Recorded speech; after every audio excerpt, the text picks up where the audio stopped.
سوال بھی چاہے غلطیاں ہو جائے، بہت ہوتی ہے، لیکن اگر کوئی آپ سے یہ کہے کہ ہندو بن جاؤ میں فلاں اتنی رقم دوں گا، تو بتائیے یہ سودا گوارا ہوگا آپ کو؟ کروڑوں روپئے کے بدلے بھی آپ انکار کر دیں تو نہیں بھائی ایسا نہیں ہو سکتا۔ اور اگر یہ کہا جائے آپ سے کہ بھائی اس ایمان کو بیچ دو ہمارے ہاتھ کسی بھی قیمت پر، تمہیں اتنا بڑا عہدہ دیا جائے گا، تمہیں صدر بنا دیا جائے گا، تب بھی آپ یہ سودا کرنے کو تیار نہیں ہو۔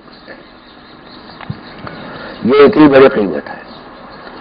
اور اس کی مثال میں دیا کرتا ہوں کہ یہ ایسا ہے معاہدہ جیسا میاں بیوی کے درمیان ہوتا ہے کہ آپ نے کہا قبول کیا، اب وہ بیوی جو ہے جو بغیر تھی 2 سیکنڈ پہلے، اس قبول کیا سے پہلے غیر تھی، اب وہ اتنی اپنی ہو گئی کہ اب اس کے حقوق آپ پر اتنے عائد ہو گئے، اس کا قربت اتنی آ گئی کہ کسی اور ذات کی اتنی قربت نہیں ہوتی، نہ ماں کی نہ باپ کی نہ اور کسی چیز کی قرب کا اعتبار سے۔ تو اب آپ نے جب لا الہ الا اللہ اشہد ان لا الہ الا اللہ کہہ دیا اور اشہد ان محمد رسول اللہ کہہ دیا، تو اب آپ ایک معاہدے میں داخل ہو گئے، اور اب آپ اس جماعت سے نکل گئے جس کو الگ کھڑا کیا جائے گا قیامت کے دن، جو بائیں جانب ہوں گے، اور آپ کو دائیں جانب، اس کلمے نے آپ کو دائیں جانب پہنچا دیا۔ لیکن نجات صرف اس میں نہیں ہے، صرف اس میں لا الہ الا اللہ کہنے سے نجات کا وعدہ ہے۔ یہ تو ہوگا کہ ایک شخص ہے، اس نے ایمان کا یہ کلمہ کہا، معاہدہ کیا، وہ جنت میں تو ضرور جائے گا۔ اس لیے جب اگر اسی اعتقاد پر ایمان پر خاتمہ ہوا ہے تو یقیناً جنت میں جائے گا، چاہے کتنی بھی سزا بھگت کر جائے۔ قاتل ہے وہ بھی جنت میں جائے گا اگر لا الہ الا اللہ پر برا ہے، حالانکہ قاتل کے بارے میں کفر کے الفاظ آئے اور جہنم کے در وعدہ ہے کہ خالد فیہا کہ وہ ہمیشہ جہنم میں رہے گا۔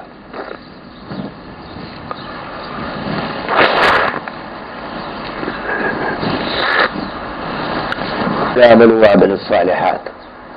اب یہاں اس کی تھوڑی سی تشریح میں تھوڑی کروں گا۔ اصل مقصد میرا یہاں تک کی بات تو فیروز عالم صاحب کے گھر پر ہو گئی تھی، لیکن چونکہ حضرات بالکل دوسرے ہیں اس لیے میں نے مختصراً اس کا اعادہ کیا ہے، آگے مجھے اصل بات کرنی ہے۔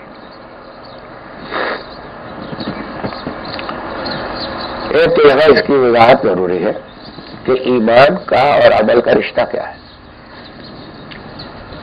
اور اس عمل کے رشتے، ایمان کے اور عمل کے رشتے کو مضبوط کرنے کے طریقے کیا ہے، اور اس گھاٹے سے بچنے کا جو استثناء کیا ہے وہ کن شرائط سے مقصود ہے، اس میں کیا شرط ہے۔ یہ تو یہ سمجھ لیجیے کہ ایمان تو نام ہے دل کا، دل کے فعل ہے، اس میں اعضاء اور جوارے، ہاتھ پاؤں کاننا کا کوئی دخل نہیں ہے، کوئی عمل نہیں کرنا پڑتا، صرف دل میں ایک یقین لانا ہوتا ہے، اسی کا نام ایمان ہے۔ یہ قلب کا فعل ہے، اور عمل جو ہے وہ انسان کے ظاہری اعضاء کا عمل ہے۔ آپ نماز پڑھتے ہیں، پہلے وضو کریں گے، سب عمل جسم کا عمل ہے، ہاتھ اٹھا کر نیت باندھتے ہیں، عمل ہے، رکوع سجود سب جسم کے عمل ہے۔ تو ایک تو یہ فرق ہے ایمان میں اور عمل میں کہ وہ اس کا تعلق ایمان کا قلب سے ہے اور اس کا تعلق جسم سے ہے، لیکن ایمان کی تکمیل اس کے بغیر نہیں ہوتی کہ جب تک اس کو جسم سے ظاہر نہ کیا جائے۔ مثال کے طور پر آپ نے کہا لا الہ الا اللہ محمد رسول اللہ، تو اس کہنے پر ایک شخص نے دل میں کہا ہے، اپنے دل میں یہ یقین جمایا کہ اللہ کے سوا کوئی معبود نہیں، لیکن زبان سے ساری زندگی نہیں کہا. سمجھے نا؟ سمجھایا؟ ساری زندگی اس نے یہ کلمہ زبان سے ادا نہیں کیا، تو کیا وہ مومن ہو گیا؟ اب سنیے کہ ایمان تو آ گیا قلب میں، اس کے ایمان قلب میں آ گیا، موجود ہو گیا کہ اللہ کے سوا کوئی معبود نہیں، لیکن اللہ اکبر وہ عمل سے ظاہر نہیں ہوا، زبان اور آپ کا جسم اس میں شامل نہیں ہوا. یہی واقعہ تو پیش آیا تھا حضرت ابو طالب. میں ان کے ساتھ حضرت کا لفظ جان کر لگاتا ہوں، بہت سے لوگ اس پر اعتراض بھی کرتے ہیں. ان کی جو خدمات حضرت صلی اللہ تعالی علیہ وسلم کے لیے ہے وہ ساری حضرات کو معلوم ہے. مرنے کے وقت حضرت صلی اللہ علیہ وسلم ان کے پاس بیٹھے ہیں، ابو جہل بھی بیٹھا ہے، تو فرمایا کہ اے چچا آپ بس زبان سے اتنا کہہ دیجئے کہ اشہد ان لا الہ الا اللہ، اس کے بعد میں اللہ تعالیٰ سے عرض گزاری کر لوں گا، بخشوا دوں گا انشاءاللہ. تو انہوں نے کیا جواب دیا تھا؟ پہلے بھی یہ جواب دے چکے تھے کہ بیٹا میں جانتا ہوں تیرا دین میرا حق ہے،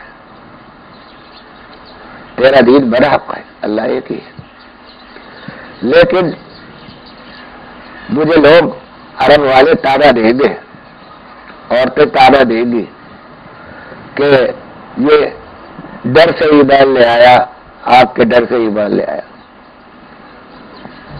غیرت حد سے زیادہ بڑی ہوئی تھی، چنانچہ متفق فیصلہ ہے علماء کا، فقہاء کا، محدثین کا کہ وہ کافر ہے.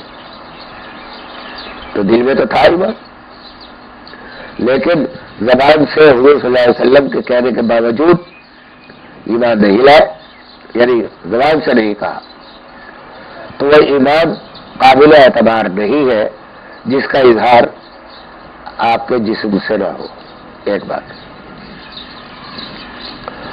دوسری بات یہ ہے کہ یہ استثنا کیا ہے کہ گھاٹا سے بچنے والے وہ لوگ ہیں کہ جو ایمان لائے اور عمل صالح کے. اب عمل صالح کی ذرا سے میں تعریف کرنا چاہتا ہوں. عمل تو یہ بھی ہے کہ آپ نے ایک دفعہ اللہ کہہ دیا، بہت بڑا عمل ہے، ہمیں دیکھنے میں چھوٹا لگتا ہے لیکن بہت بڑا عمل ہے. سننا، اسی طرح لا الہ الا اللہ کے دوسرے ذکر ہیں وہ آپ نے کیے، لیکن عمل کی صحیح تعریف ایک ایمان کی ایک بات بتا دوں کہ ایمان شروع تو ہوتا ہے قلب سے، لیکن مکمل ہوتا ہے زبان پر آنے کے بعد. یہ ایمان کا حصہ ہے. جب تک زبان پر نہیں آئے گا، جب تک زبان سے اقرار نہیں ہوگا، اسی لیے اسلام کے ایمان کے 5 ارکان جو ہے الگ سے کہ اللہ کے اوپر ایک کے اوپر ایمان لانا، حضور صلی اللہ علیہ وسلم پر ایمان لانا، فرشتوں پر ایمان لانا، کتابوں پر ایمان لانا، عذاب آخرت پر ایمان لانا، مرنے کے بعد زندہ ہونا.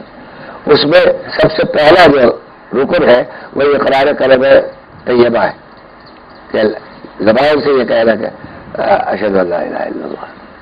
تو یہ جب تک کہ نہیں ہوگا اس وقت تک ایمان کامل نہیں ہوگا. اب آئیے عمل صالح کی طرف. عمل صالح کی تعریف میں عرض کرتا ہوں کہ بے شک نماز بہت بڑا عمل ہے، روزہ آپ رکھتے ہیں، حج کرتے ہیں، زکات دیتے ہیں، قربانیاں دی ہے آپ نے اپنے مال خرچ کر کے، اپنے محنت اٹھا کر. یہ سارے اعمال بہت بڑے عظیم اعمال ہیں، اور